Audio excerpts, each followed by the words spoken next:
poursuit la promotion de son énergie favorite, l'électricité. Sa dernière initiative, un rallye réservé aux véhicules électriques, commence à faire parler de lui. Il attire des participants de plus en plus nombreux, dont certains arrivent de le Loir-et-Cher et le Loiret. Et qu'est-ce que vous êtes venu faire là alors? Eh bien, j'ai su qu'il y avait cette manifestation d'engins électriques. Or, je suis un passionné de véhicules électriques depuis au moins 20 ans maintenant. Avoir d'abord fabriqué un bateau électrique solaire qui m'a permis de faire la visite de tous les grands fleuves d'Europe.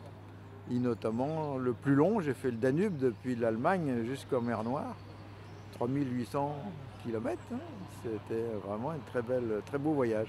Au départ de ce rallye alignant pour la première fois 2 motos.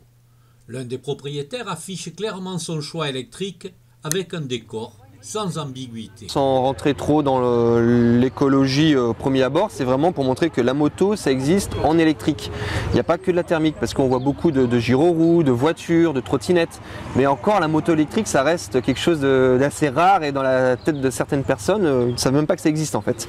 Donc déjà, c'est pour montrer que la moto électrique existe. Alors le bruit manque, non? Parce que les montards, ils aiment bien ce bruit. C'est le problème de la moto, c'est que la moto, c'est avant tout un objet plaisir. On achète une voiture parce qu'on est obligé de se déplacer, mais une moto généralement c'est pour le plaisir. Et qu'est-ce qu'on associe au plaisir dans la moto? C'est le bruit, c'est les passages de vitesse, c'est les vibrations.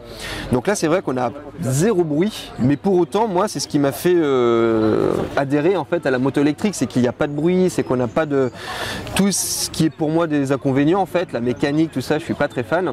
Là on a quelque chose, on a un vrai tapis volant en fait. Au terme d'une année blanche, le rallye a su évoluer et grandir. Kevin a proposé aux participants 2 parcours distincts, un dédié aux voitures, l'autre aux 1, 2 et 3 roues. Les premiers ont rejoint Créon par la départementale et les autres en suivant la piste cyclable Roger Lapébie. Sur la place de la Prévôté, nos véhicules silencieux se sont livrés à de nombreuses démonstrations.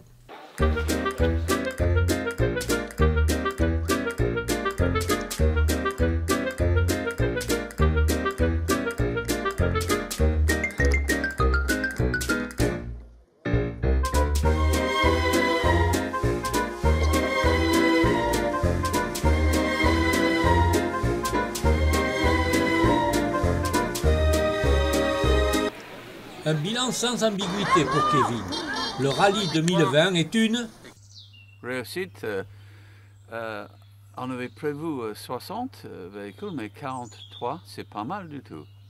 Et les 2 pelotons, le système marchait très bien avec des signaleurs bénévoles. Et l'après-midi, c'était super parce qu'on avait du slalom et le ballerine comme prévu. Je crois que tout le monde s'amusait beaucoup. Et peut-être se diriger vers peut-être Darwin, en prenant tout le réseau des pistes cyclables qui est maintenant disponible à tout le monde pour se rassembler ensemble, centre de toile d'araignée, et également avec des bateaux.